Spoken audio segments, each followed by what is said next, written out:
Hi, this is Jenna. And this is Heather. And this is Conspiracies Unlocked. What'd you do this weekend, Heather?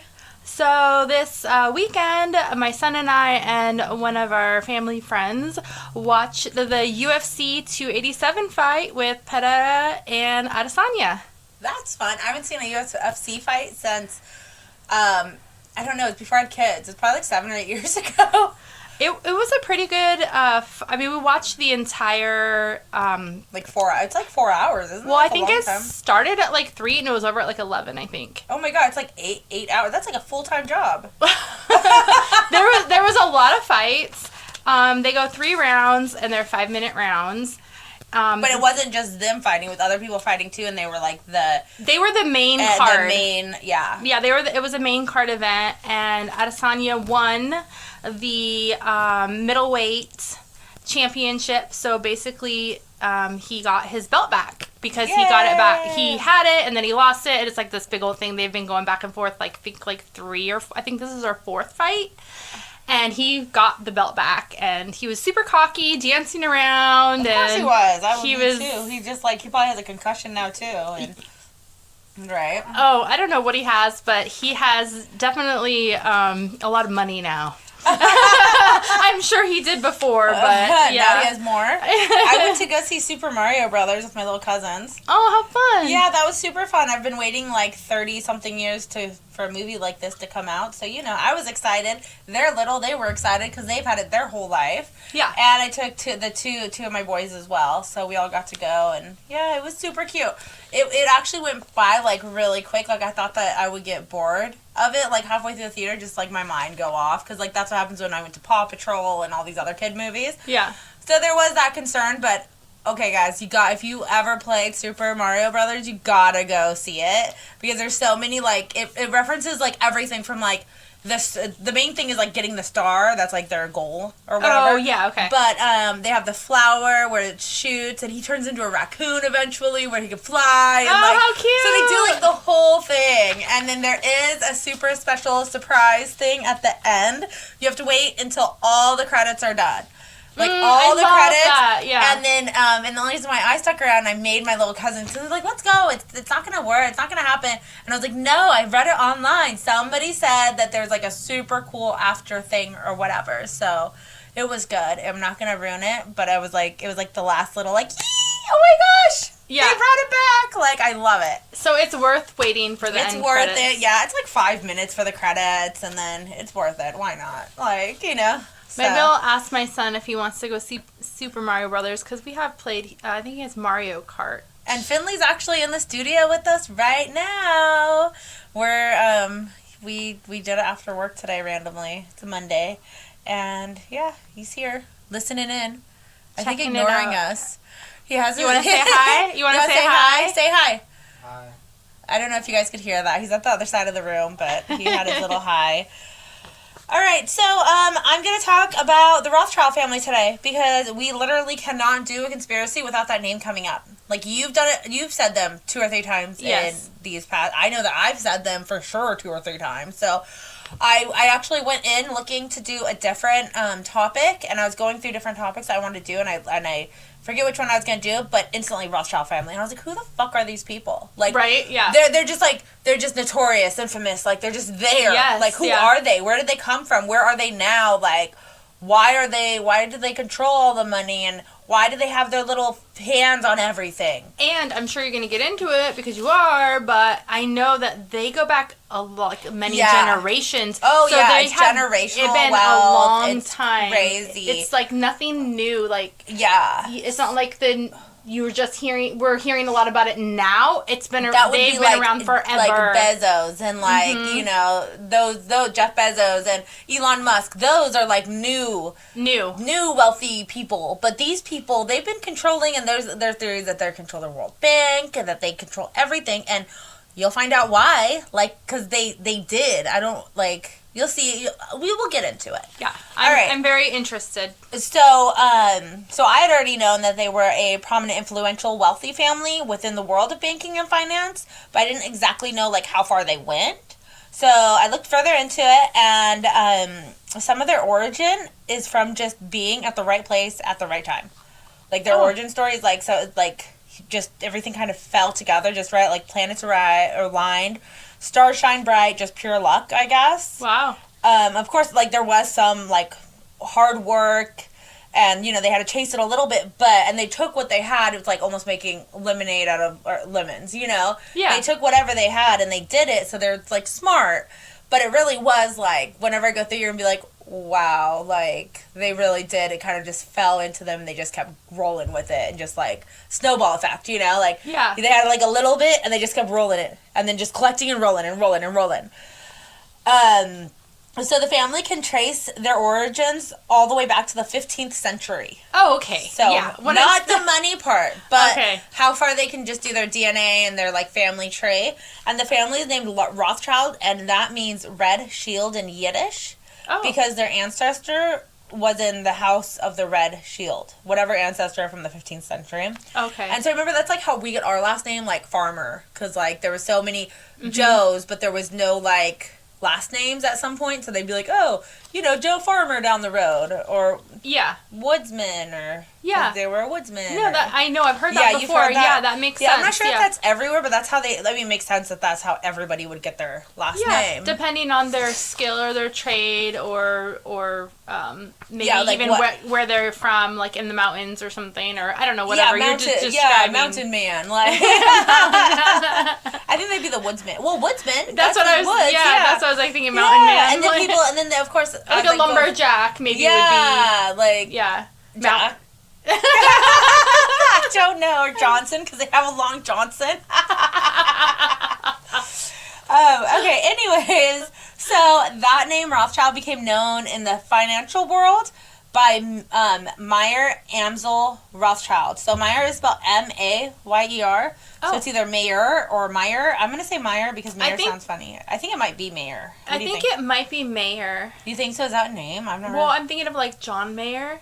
Isn't his name spelled like that? I don't know. Or maybe it's not spelled like that. No, I think you're right. Yeah, okay, we'll do Mayer then. That's fine. Just instantly thought of John Mayer. I was going back and forth the whole time, so I was like, I'll just decide once I start reading it. Who is an excellent guitarist, by the way, and artist. Yes, I've heard his songs many a times in Starbucks. I love John. I love John Mayer. I don't know why. I just like one of his songs, or maybe it's Jack Johnson that I like. I can picture John Mayer. Anyways.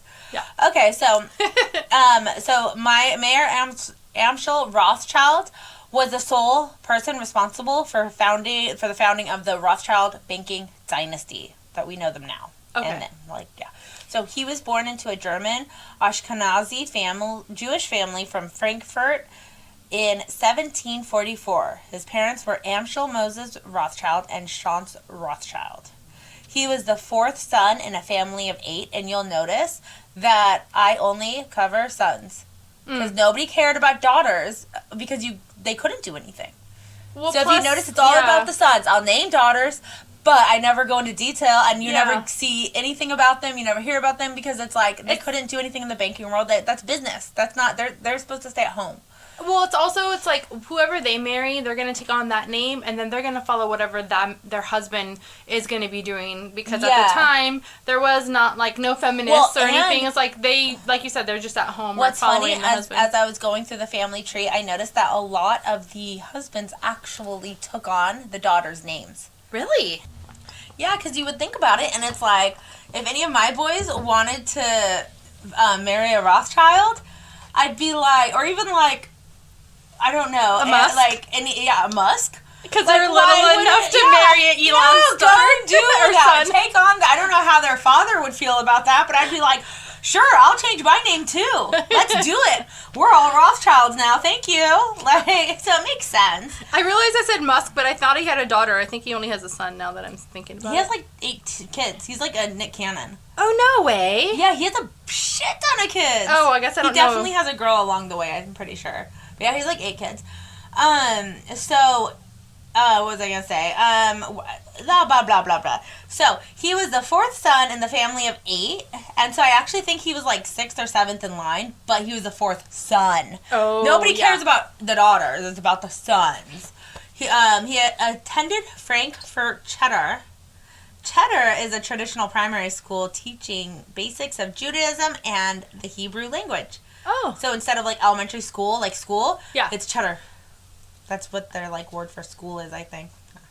Unfortunately, he never finished school because his parents died early, and he had to go back home to help the family. So he opened a small shop in the ghetto, quote-unquote ghetto of Frankfurt, and he lived above the shop. And the shop was only, like, 500 square feet, and he raised all of his kids in this little tiny, like, apartment thing. Well, so the Rothschild, like, name actually is very humble beginnings. Yeah, well, because they were Jewish, and when they were living in Frankfurt, they were segregated. And that's Germany, right? Yeah. Yeah, and they were segregated. So Jewish people could only bank with Jewish people, and they kind of live within Jewish people. It was like the black and whites in America during the early 1900s or whatever. Yeah. But it was the same thing, except it was there and it was Jewish. So they were from Jewish descent. So the shop was in the business of trading goods and currency exchange. Through his business contacts in the finance world, he was able to do an apprenticeship under the banking firm Simon Wolf Oppenheimer. Okay. Oppenheimer sounds familiar because that's like a major, like, Charles Schwab, Oppenheimer. They're the ones that I think do all the 401k investments and stuff like that. So apparently they've been here for a long time too. And I don't know who they are either, so maybe we'll do a story on them too eventually if we keep hearing their name. Yeah. So, anyways, he spent 5 years learning everything that he could about that banking world and finances, and then he went back home to the family shop, except now he had knowledge of foreign trade and foreign currency exchange, where before he was just knew about what to do within, like, their little Jewish world, not everything other countries. So he started dealing with rare coins, and that caught the eye of Prince Wilhelm of Hesse. In fact, Prince Wilhelm was actually looking for a financial aid benefactor. And guess who won the patronage of Crown Prince Wilhelm? Yep. Mayor.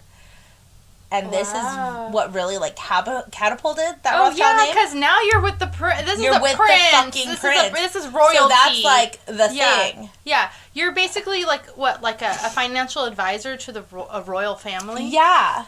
And then, so I wrote down 1969. It was not in 1969. He was not anything in 1969 because he was dead. By 1969, I'm trying to think, in 1769. Oh, yeah.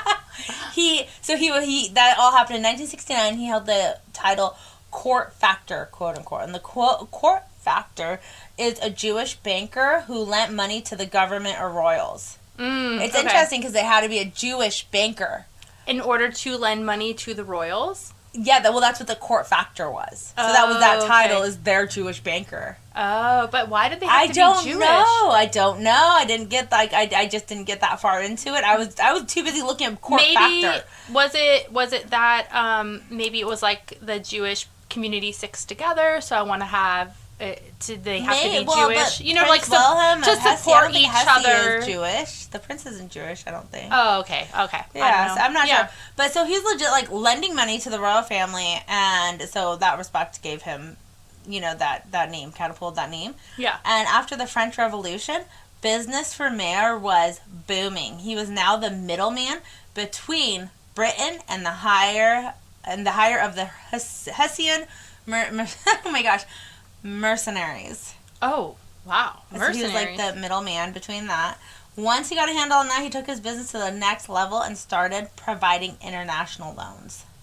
Oh, he's leveling up. Yeah, so like I said in the beginning, right time, right place, serendipitous, really. Had he not gone to school, then had to come back early, got the apprenticeship, he would have never received the court factor title to the prince, and so, like, he really did make the best of what he had and just kind of rolled with it. But had everything not fallen into place the way it did?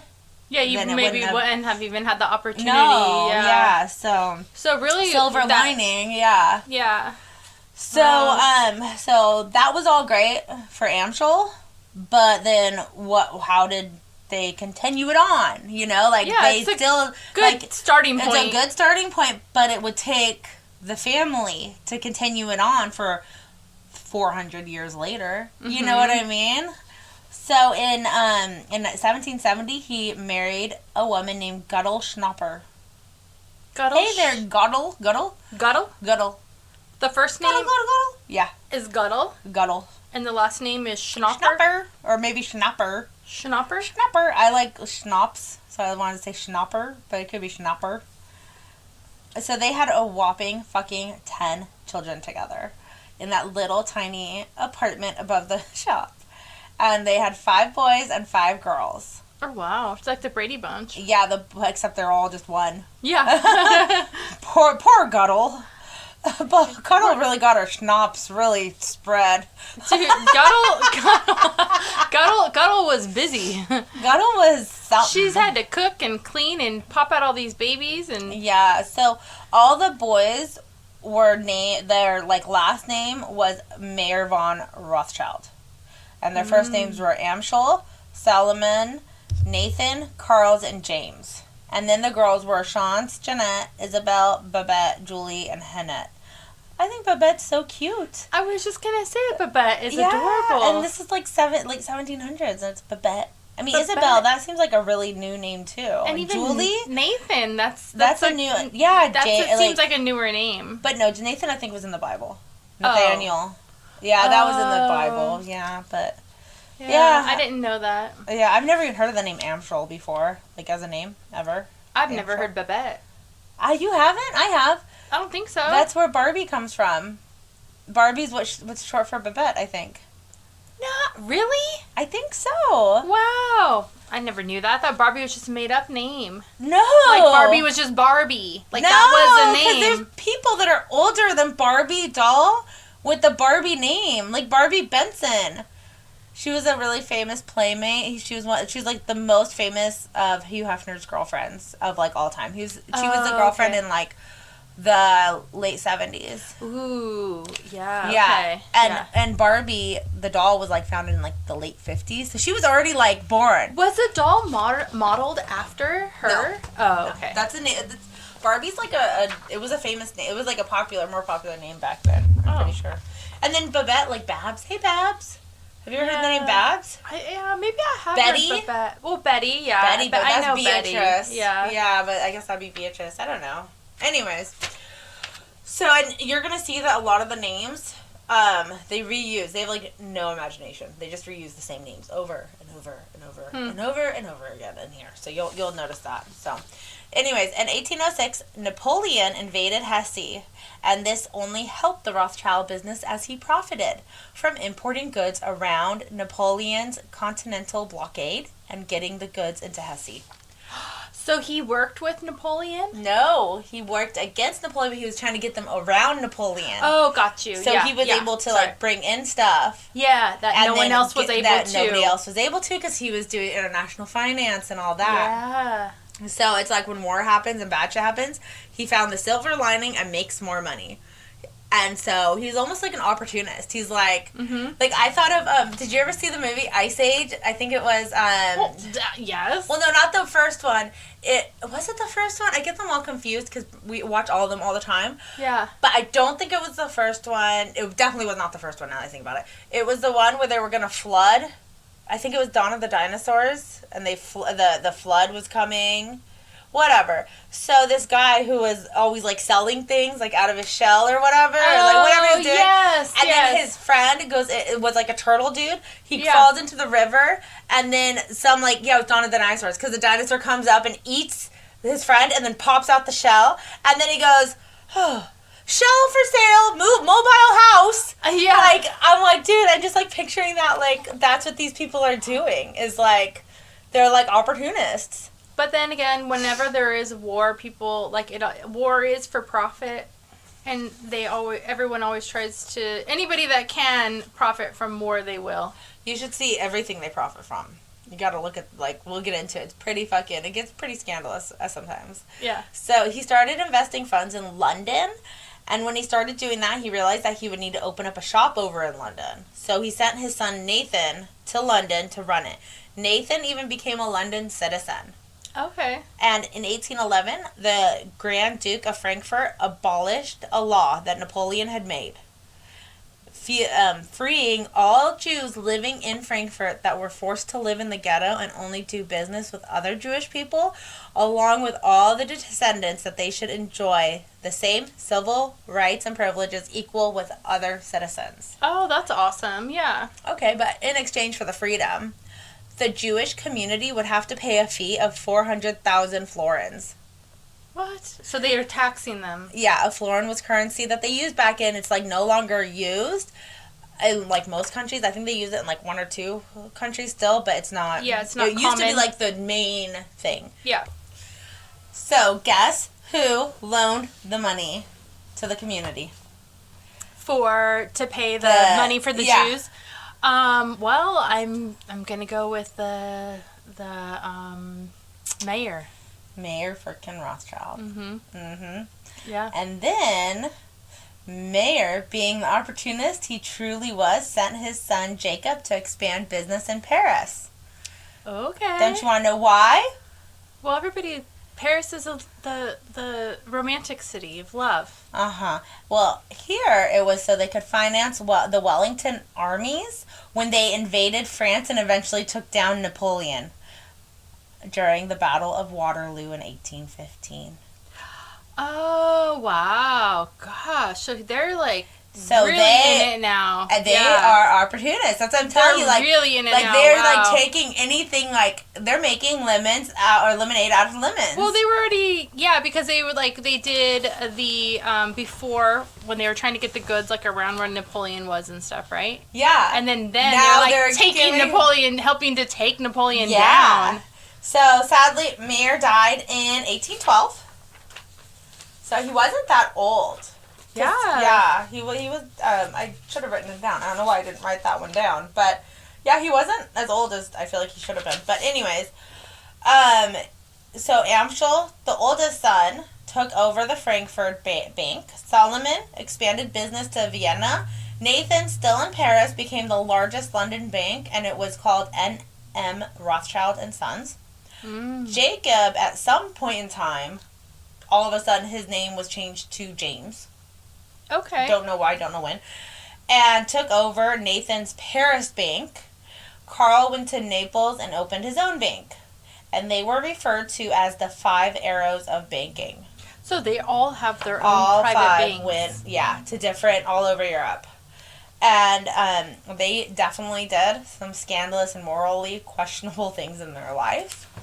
So, I'm just going to go down the list because these are the 5 arrows in banking, and then everything kind of spirals down from that. Okay. So, firstborn son Amschel Meyer von Rothschild was born June 12, 1773, and died December 6, 1855.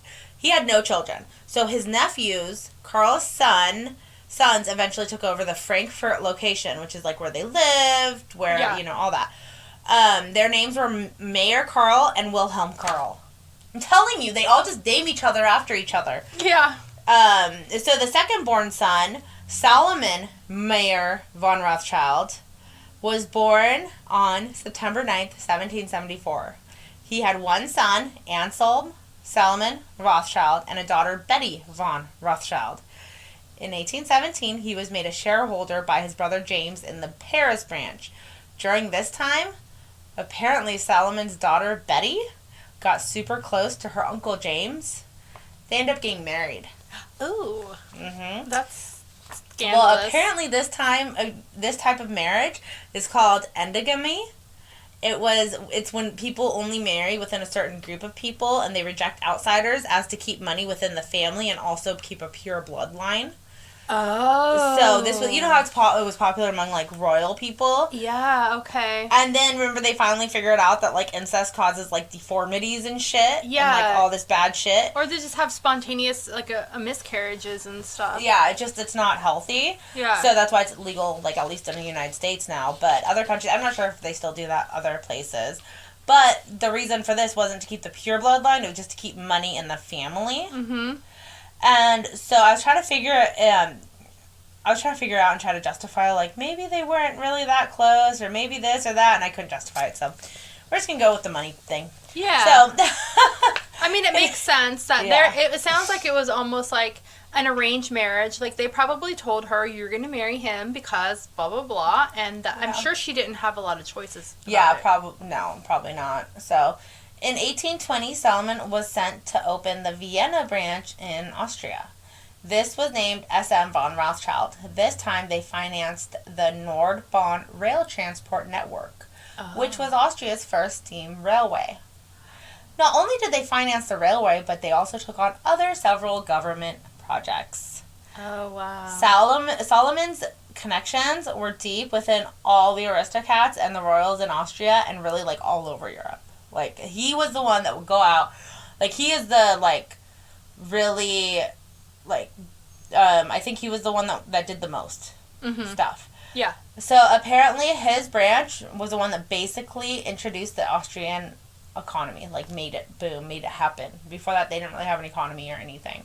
Mm-hmm. And in fact, Emperor Francis was so grateful for him and his brothers and his family, that everything that they had done for Austria, that he made him and all of his brothers Austrian nobility. Oh, yeah. Except Nathan declined the honor. Why? Don't know. In 1822, he was given the title Freiherr by the emperor, which translates to baron. So now he's Baron Salomon von Rothschild. And Mayor von Rothschild, whatever. And you keep saying Von. Von is it's like I think it's like of. No, I think it's Sir. So it's like when you're like knighted and you're like Sir. Oh, really? I know that they got Sir eventually. There's like Sir Nathan, like Nathan became a Sir at one point. Yeah, because I'm not going to say my last name on here just because but people that know me know my last name. But before my like way back ancestors came here, there was a Von in front of our last name. Yeah. And then it got changed. So and then we were like, well, why would it get changed? And then it's because it was like the Sir, but it's like not everybody had the Sir. So like my dad didn't have the Sir. Like, or it could only go down so many generations before the Sir gets dropped. Mm-hmm. All right. Well. Yeah. So Salomon's personal wealth afforded him like all the luxuries. He was able to invest in art, property, and antiques. And when I say personal wealth, I mean not part of the Rothschild family dynasty, because that wealth is something completely different. That's their trust. They also have, that's like their trust money. They're just family money. Yeah. That's completely different than their personal wealth. Oh, so Salomon's personal wealth afforded him to invest in art, property, and antiquities. And he also made several generous donations to philanthropic causes. Philanthropic. Oh, I can't say it either. Yeah, it's hard. Like philanthropy, but philanthropic. Oh my gosh. I know.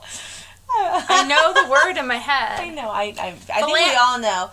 Anyways, we're gonna get corrected. We already know we're gonna get corrected on this. It's fine. It's fine. Philanthropy. I want to say it. Finley, how do you say it? Philanthropy. Philanthropy. Philanthropy. How do you say it? But we need philanthropic. Okay. Yeah, he just said like that. No, I don't think that's right. I just think I'm saying it funny. Anyways, unfortunately, Australians. We are definitely saying it funny. I just think my mouth isn't like my tongue. My I'm not properly like my muscles that are supposed to say that word can't do it. That's like when you do good things for other people and you help the world. And yeah, there you go.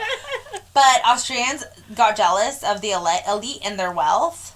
It's just like nowadays, everyone's like, Elon Musk needs to give more money to people. And I was like, dude, he gives money all the time, like helping people and stuff, but it's never enough because people are jealous. And well, because they're not the ones getting it. If they got it, they wouldn't say shit. I know, right? So because of this jealousy, there were many anti-Rothschild revolutions in the 1840s.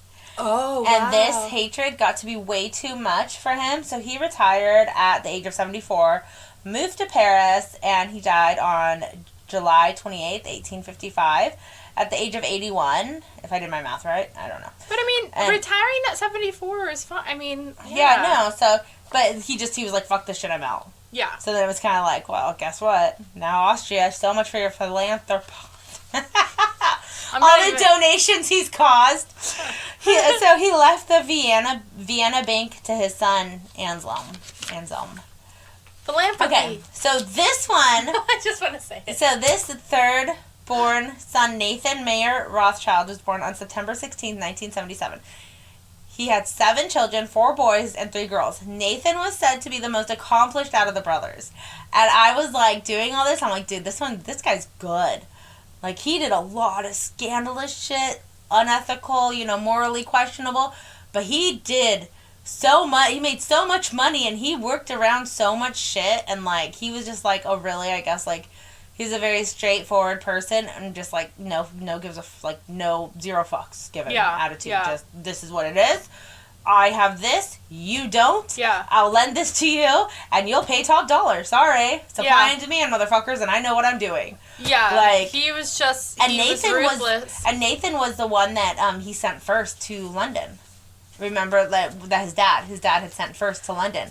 So Nathan had been in it. So he had the most experience. Yeah. Yep. Yeah. So, he did a whole lot, and this is what gives us an idea as to what will come with the future generations. So if they all acted like this, it makes sense as to why they were so That's known. where they got that fight in them from Nathan. They got and he that, had 7 kids, so his definitely, like, trickles. Yeah, yeah. So when Nathan was 21, he went to Manchester, England, and made a business in textile trading and finance.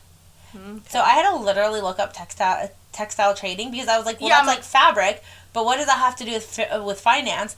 And it's literally the trade in clothing fabrics, like, as in, like, any cloth, and it still doesn't sound right to me, but that's all I could find, like, the manufacturing, the production. But you think about it, and it's like, that was, like, the main thing back then. They needed clothes. Yeah, but wait a minute. He was in London? He was in Manchester, England. Oh, England? Yeah. Well, in Europe, that's where, like, high fashion is in Europe. Oh, you're right. I don't know. I wonder if that's... Like, London, Paris Fashion Week. Paris, Milan. France, yeah. Like, they have all of the big designers. A lot of them are from Europe and like, more... Western, like, we don't have, I mean, I'm not saying that we don't have any big, but no, but I mean, you hear, it makes sense to me that he would, he was get into that, because I feel like that's probably what he saw around him. Yeah, that's that where, was like, making Chanel, a lot of money. Like, all that stuff comes from France. And, wow, that's smart. I was like, I just kept Googling it, like, I put in, like, stock exchange, this, that, like, trying to figure it out. I always came up with the same thing. And even like, places like, I learned about this, there's one called Nuno Fashion that's in Japan, which I know is not in the same area. Japan is Japan. But, like, where they actually make their own textiles. So, like, they make their own fabric from scratch. Like, the designers that, like, we're talking about, and, like, they make everything from scratch.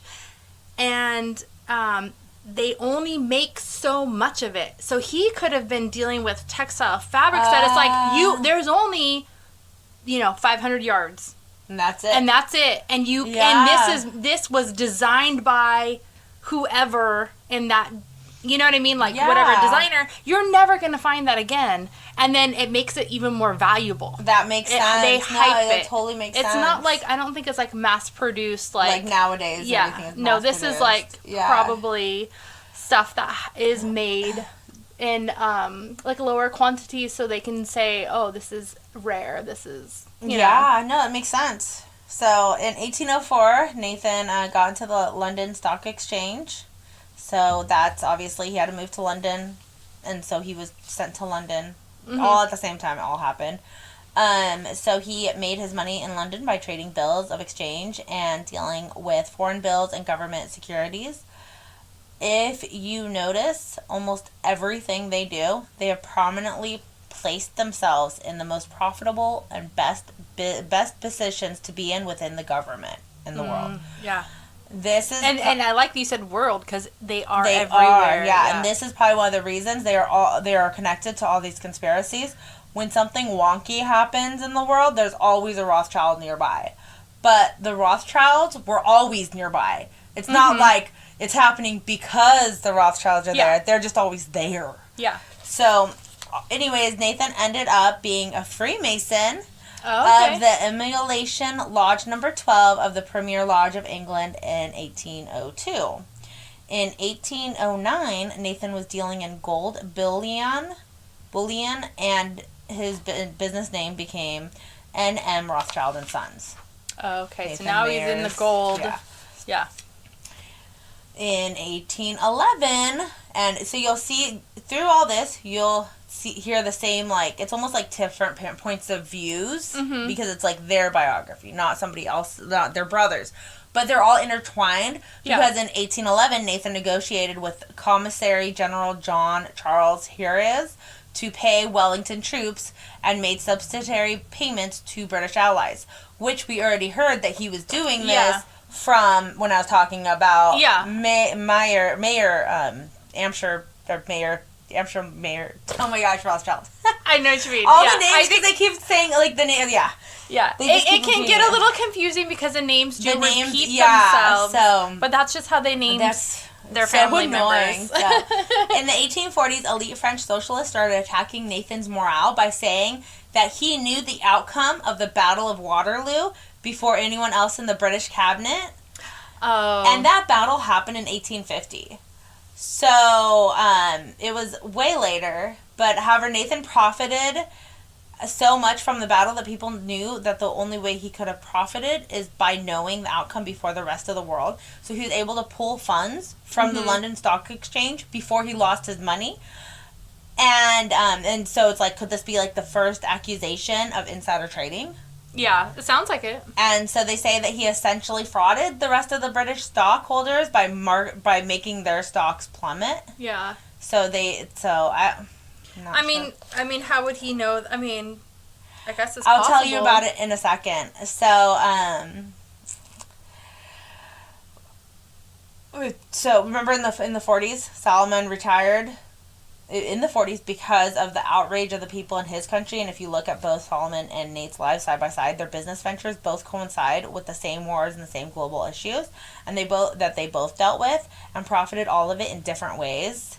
Yet they always came in on top. Like, it's so interesting. And the reason why he was able to get information so fast was all due to the speed of their prized racing pigeons that were owned by all the Rothschilds. They had courier pigeons? Well, everybody did. But theirs were only owned by the Rothschilds, so they could get messages across the country quicker than normal. You know what is so funny is, like, I'm thinking these people are, like, emailing each other and shit. No, like, because they didn't have that. No, it'd be like telegrams or whatever. So they would use pigeons. But everybody, so the courier person gave the pigeons, like, oh, war is almost over, whatever update. So do they think he intercepted a pigeon? No. I mean, to get the insider information. But that's not insider. He would have found out eventually. Yeah. But his pigeon was quicker. Because they all had racing pigeons. You know what? I would really love to, like, somehow get a hold of a pigeon and send you a message. I think you have to be trained somehow. I know, but they have them. And then, like, no, they don't still have them. Do they still have them? I don't know. We'll find them. And then you can send me a message back to my house, and we can, like, do a show on it. We can time it and see how many hours, days, minutes. It should. I mean, like, you think about it, it should only take, like, 2 hours. I just want to know. I know. It would be fun.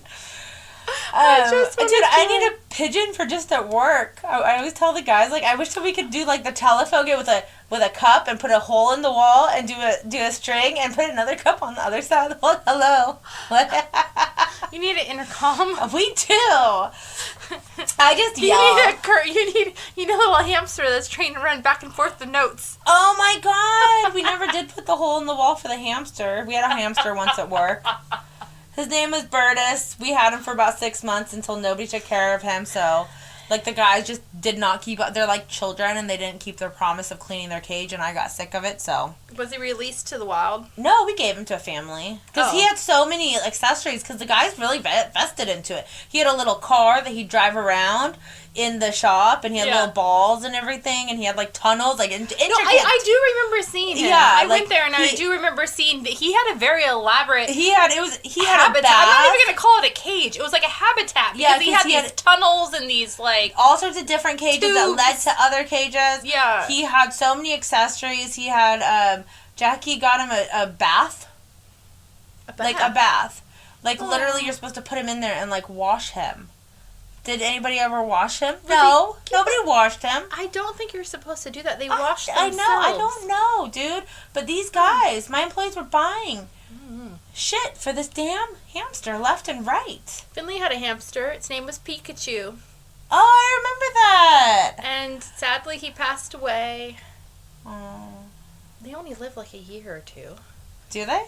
Yeah, it's only not long. Oh, well, then we got him for like half his life. Yeah, they don't live that long. But it was very sad, and we loved him dearly. So, Burtis kept escaping. Oh, and he Pikachu would be gone. Escaped before he would be gone for weeks, and then all of a sudden we'd find him in the bottom of like a bucket. Thank God it wasn't filled with coolant or whatever. He didn't get lost in a machine or something. And He probably just found like wherever the snacks were, and he's like all. Yeah, he just I don't know, and then we would find him, and we're still finding. That was my hamster eating voice. By the way. Is that what that? I was wondering what stocks were in general, but we're still finding like in toolboxes and stuff. We'll find little like pieces of like his little nest from when he was hidden out. Oh, because he would bring things, and we would see it like there'd be food missing from his cage. There'd be bedding moved around, so he was taking it from his cage and then taking it to a different location to make a new bed. Yeah. And so at some point, like I was just like I'm moving out. Yeah, like I was like at some point I was like, let's just let him be free. Like he seems to be doing really well in the shop. And Brad was like, there's gonna be like hamster piss and shit everywhere. We can't do that. Oh, so stupid. yeah. Anyways, okay. Back to this. So, yeah, we, yeah, the pigeons are just like so these racing pigeons are amazing. They were noted as being Rothschild's business strategy from 1820 to 1850. Like it was part of their business strategy was these like racing pigeons. I've never even seen a pigeon race. They don't, like, we don't have racing, like, we have racehorses. We don't have any race birds. I mean, they were smart to use them. Yeah, they were. Okay, so in 1818, Nathan gave a £5 million loan to the Prussian government as well as various other bonds and loans. That would be over £500 million today at £548 million. Also, these loans were high interest loans, which if you are the only one with the money, it makes sense to exploit and take advantage of the people needing money. I'm surprised none of the Rothschilds haven't run for presidency. Wow. Like, because they're all so selfish and power hungry anyways. They'd fit right in. I was just thinking, my grandma used to always tell me that we were Prussian. I'm like, too bad nobody in my family got any of that money. That's a lot of money. Yeah, but they were loaning it. I know. Still be... So anyways, in 1825, Nathan had supplied enough money to the Bank of England that he single-handedly averted England's liquidity crisis. Liquidity. Oh, gosh. Liquidity crisis. That's like a tongue twister. Oh my gosh, why can't we talk? Oh. So anyways, as if Nathan wasn't doing enough already, he decided to start up a new business venture with his brother-in-law, Sir Moses Montefiore. Wait, Moses what? Sir Moses Montefiore. Montefiore. And he founded a sister company to his existing bank, Alliance British and Foreign Life and Fire Assurance Company. This company would underwrite maritime risks and handle insurance policies. Oh, wow. And, of course, Nathan couldn't stop there. So then he purchased Sun Insurance and renamed their insurance company Sun Alliance. And, okay, ready for this one? Is it insurance fraud? No. Okay. So this next little bit of him, this is when my holy fucking shit meter like went ding ding ding ding ding fuck. In 1833, the slavery They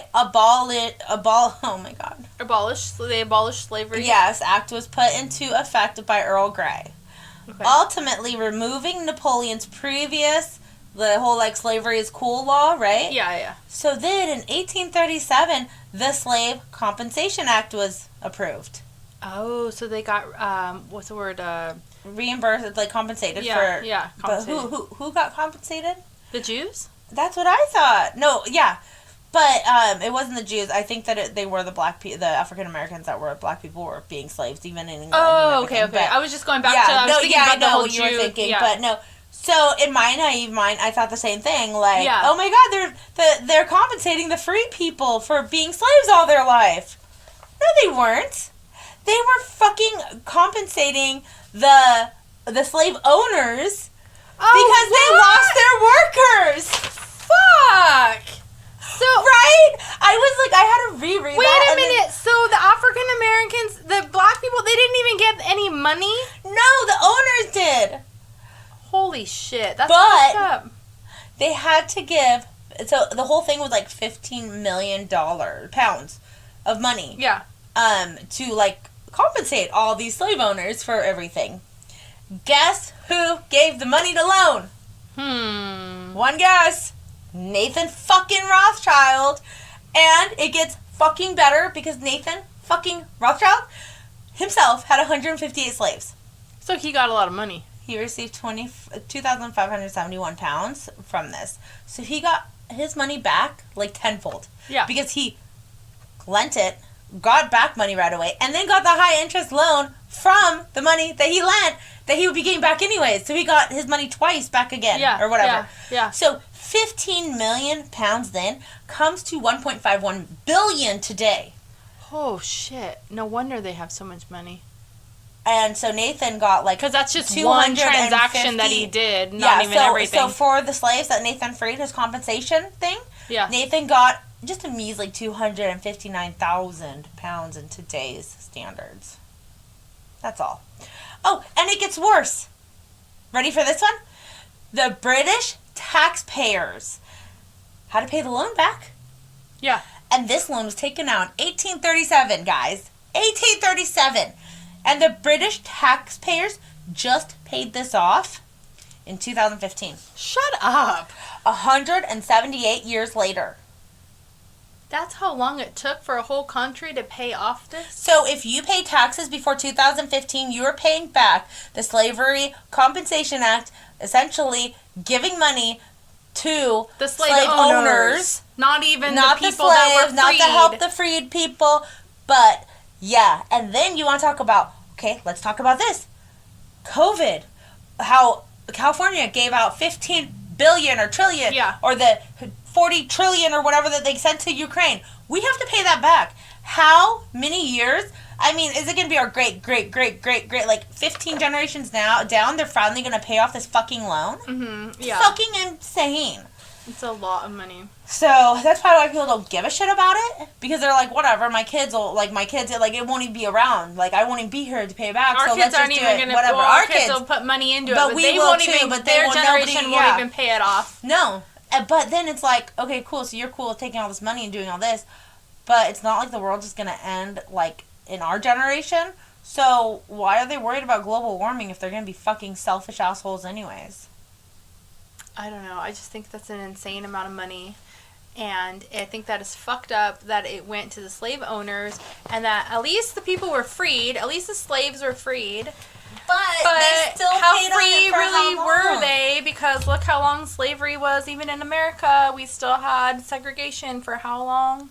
Like, I know... Segregation, yeah. I know, even after. it's not slaves, but still, like, it's this form of, you know? Yeah, so, anyways, Yeah. back to fucked Nathan, up. because guess what? He's not done yet. No. In 1835, he got a contract with the Spanish government that would give him all the why can't I ever talk? Almaden mines in southern Spain. Thus Wait, is that a place? Almaden? It's Almaden. Almaden mines. Okay. There's mines. I don't Okay. in southern Spain. So this gave him an absolute monopoly over all the mercury in Europe. Mercury? Yeah. This man literally controlled everything. And like I said before, he's said to be like very crass and just blunt and didn't give a shit about anything. So on July 28th, 1836, Nathan freaking Rothschild died. And at the time of his death, his personal wealth, so not part of the Rothschild family dynasty, but his personal wealth accounted for 0.62% of British national income. Wow. 0.62. And that's just his personal wealth. Nathan alone ensured the prominent position of the Rothschild family all across Europe. what's funny is that when he was the one who declined the noble title from the emperor, he was the one that didn't want to. Isn't that funny? He's like, I don't want the notoriety. I just want all the money. Yeah. So his son Lionel Nathan Rothschild took over the England bank. He is definitely the most accomplished brother and solidified the Rothschild name in world affairs. So now we're on to the fourth son. Yeah. Karl Meyer von Rothschild was born April 24th, 1788. He had 5 children, 1 girl and 4 boys. Karl would be the son to open the Naples branch, CM de Rothschild and Figli, which was a satellite office to the main Frankfurt headquarters. Okay. Karl developed a strong business relationship with Luigi de Medici, the finance minister in Naples, as well as 3 other major European capitals, and the family had a complete advantage in everything they did. It was almost like an unfair fight. Clients were the Bourbon King of Naples, the Vatican, Dukes of Parma, and Dukes of Tuscany. Wait, the Vatican? The fucking yeah. That's a lot of money with the Vatican. In 1829, he was appointed to the council as the general of Sicily at Frankfurt. In 1832, Karl was given a ribbon and star of the Sacred Military Constantinian Order of St. George, which is one of the oldest and original orders of knighthood. Oh, wow. He died on March 10th, 1855, and Salomon died the same year. Isn't that weird? Yeah. But Salomon died in July. Okay. Yeah, but isn't that weird? I don't know. So he left a 1/7 of his estate to his daughter, Charlotte, and then the rest of the estate was divided equally between the 3 sons. So all the sons got double what she got. So she only got a 7th? Yeah, and they all got 2 7s. That's kind of messed up. They should have just done it evenly. Yeah, but whatever. So, anyways, Adolf Karl took over Karl's Naples Bank. In 1861, only 6 years after Karl's death, the Naples location was closed and merged with the original Frankfurt location. Which goes to show you that, as the generations are going down, it's just they're not taking interest to it, maybe. I'm not sure, why. What? Maybe they had morals and shit. I don't know. So, anyways. Times are changing. So, 5th and final son, James Meyer de Rothschild. And remember, he changed his name from Jacob, or... To James, right? To James, or it was opposite. No, Whichever I'm pretty way. sure it was Jacob. Well, now that it was Jacob to James. Okay. I remember you said that. So, he was born May 15, 1792, and this is the one that married Salomon's daughter, Betty. Betty was born in 1805, so there's only a 13-year age difference. Which in hindsight isn't that bad, but the problem is if he had watched her grow up, but he didn't. He was at home in Frankfurt while Salomon was in Paris with his family and Betty. Yeah, so he didn't grow up with her. James and Solomon were 18 years apart. So they were their brothers, but they were pretty far apart. That is far apart, but there was a lot of kids. So. But by the time that James moved to Paris, he was 20, and that would have made Betty 7. That just sounds creepy. It's just bad. I was hoping that Betty was 16 or something, or 17, something older. But no, she was just a kid. I was really rooting for him, but... But did he meet her when she was 7? Yeah. That's when he moved in with the family. Oh, yeah, that is kind of weird. Because 7 is kind of you do see them grow up. Yeah, you really do. That's Max is almost 7. Yeah. He'll be 7 in 6 months. Yeah. But I wonder how much interaction they really had with each other. I don't know. I know. I don't know. I just... Yeah. Because maybe it was just a work... I don't know. I don't want to even think about it. I already put too much thought into it. Yeah. I've already done my research and tried to justify it. We'll save that for another type of episode. Yeah.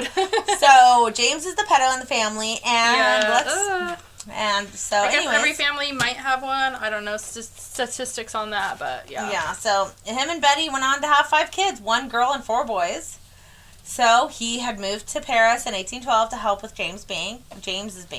From 1814 to 1850, he is James. So I don't know why that says that. I must have put in the wrong brother. I think I meant to say Nathan's bank. Not on James' which part? bank. I said, he moved to Paris in 1812 to help with James' bank. He is James. So he can't help with a bank that he's, you know what I mean? Oh, yeah, Yeah. no, but Yeah. he probably did. No, he went to go help Nathan. So yeah. from 1814 to 1815, he was used as the linchpin for his brother Nathan's plan to furnish the Wellington's armies with funds. So he was like pretty much the middleman. Yeah. While Nathan was so busy doing like the other things that he clearly did. He needed assistance everywhere. Yeah. So, anyways, in 1817, he expanded the bank franchise in Paris, opening De Rothschild Fieres. In 1823, James became the banker for the French government. Because why not? Wow. His family has to have their greedy little paws on everything and everybody's money. So, that's my own personal jealousy coming up. Well, they are definitely involved with everything at this point, yeah. Yeah, so in 1824, he married Betty. I'm going to pretend that he lived with her family for a year before going on with his other brother. And he came back in 1817 when she was already 12. And maybe that'd be a little better. I don't know. We're hoping for the best. She was 19 when they married. I'm telling you, I put a lot of thought into this whole, like, Betty and James situation. Yeah, yeah. James Mayer was the most powerful banker in the country. He served as the financial advisor to the ministers and kings in the country.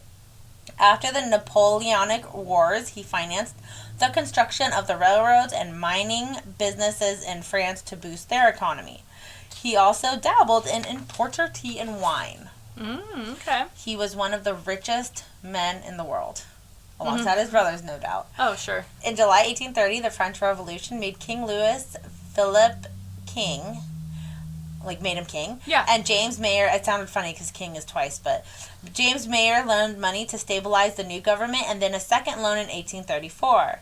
King Louis made him the Grand Officer of the Legion of Honor. So in the 1830s, these brothers had so much money loaned out to almost every government agency in Europe. So everybody was in debt to them. And so obviously they have to like listen to them for whatever they want, they get. After the French Revolution of 1848, King Louis Philippe abdicated the throne.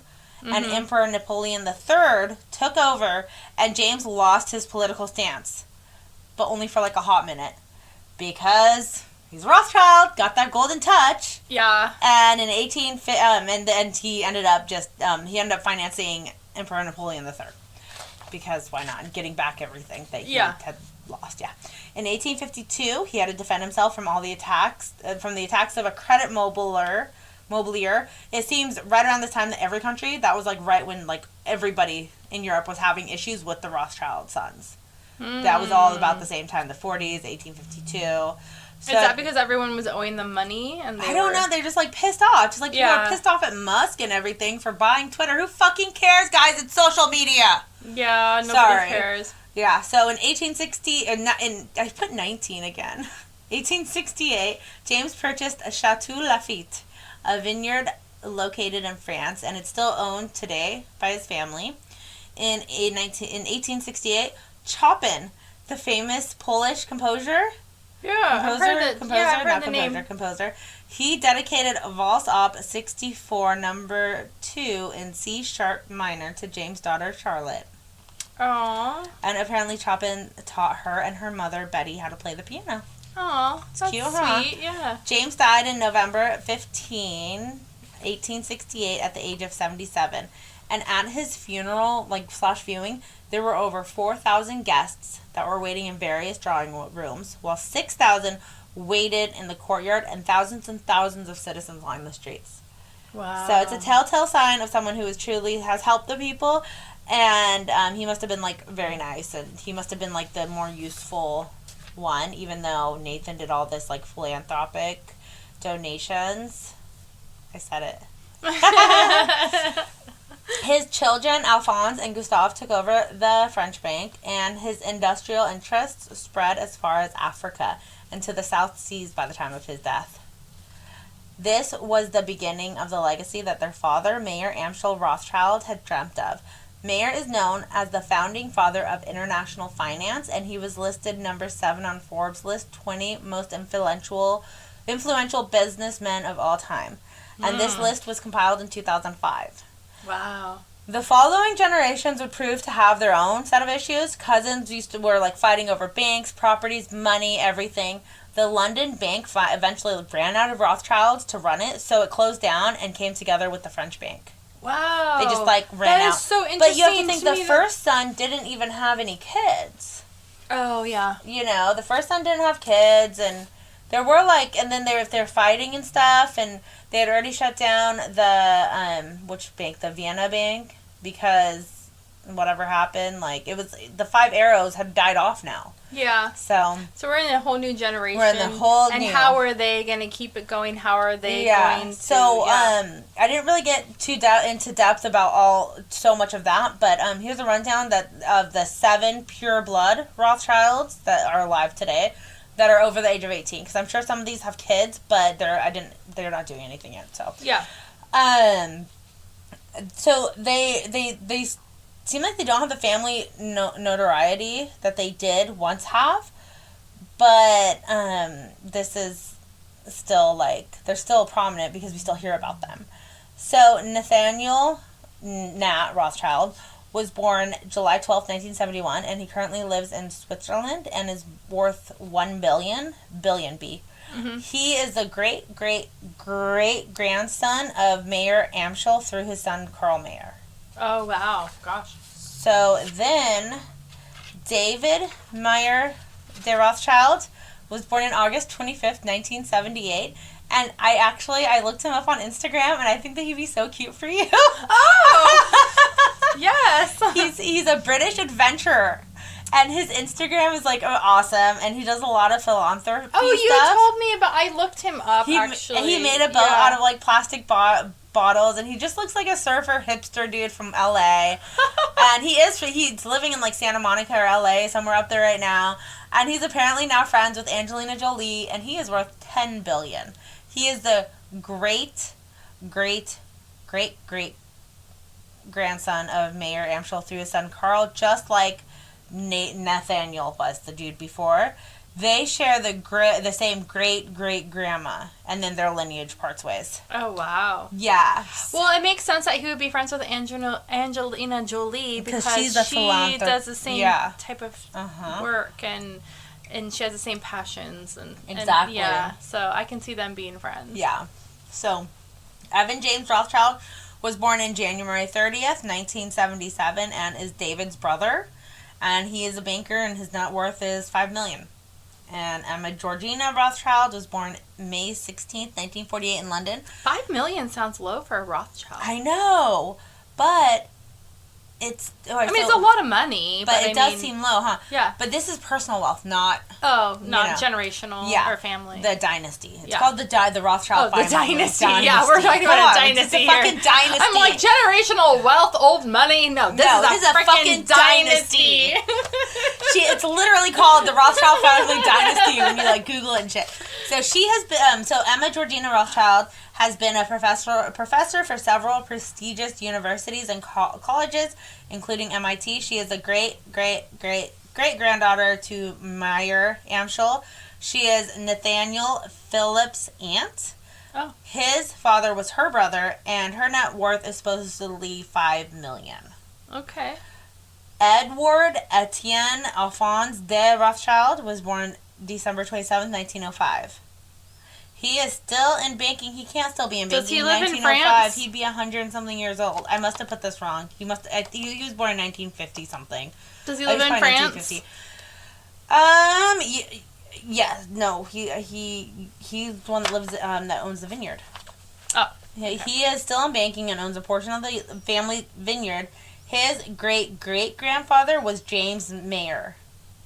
So that's only 2 greats. Yeah. It's not like the 8 that's like everybody else. No, we're getting down. Yeah. Yep. So he is currently worth $1 billion. Baron David Rene James de Rothschild was born on December 15, 1942, and he is Eduardo's half-brother. He's in banking and owns the other portion of the family vineyard, and he's also worth $1 billion. Wow. Charlotte Henriette de Rothschild. Born on November 20th, 1955, and is a world-renowned lyricist. Oh. Isn't that fun? And she has a net worth of $5 million. Her great-great-great-grandfather was Karl Mayer. Her great-great-grandmother was Charlotte, so who she was named after. Yeah, yeah. And Carl Mayer, remember, and Charlotte was his daughter, and Charlotte was the one that Chopin wrote the thing for and taught the piano. So Yeah. it's like now she's a lyricist, and she was named after. Isn't that fun? Would it be a sonnet? I don't know. Is that what they call it? I don't know. I don't know. So right now, the Rothschild family fortune is worth $400 billion total.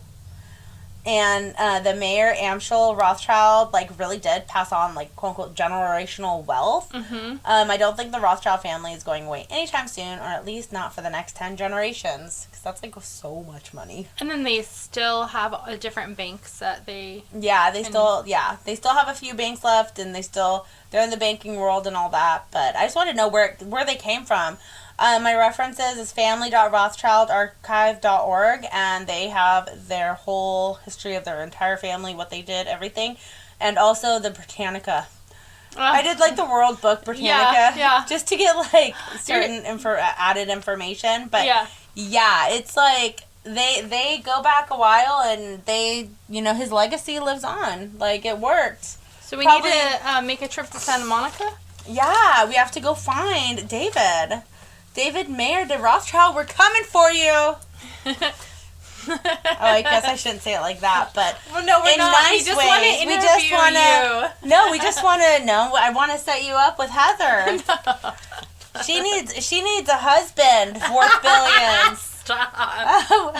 You're all stop. No, just kidding. No, Don't stop. No.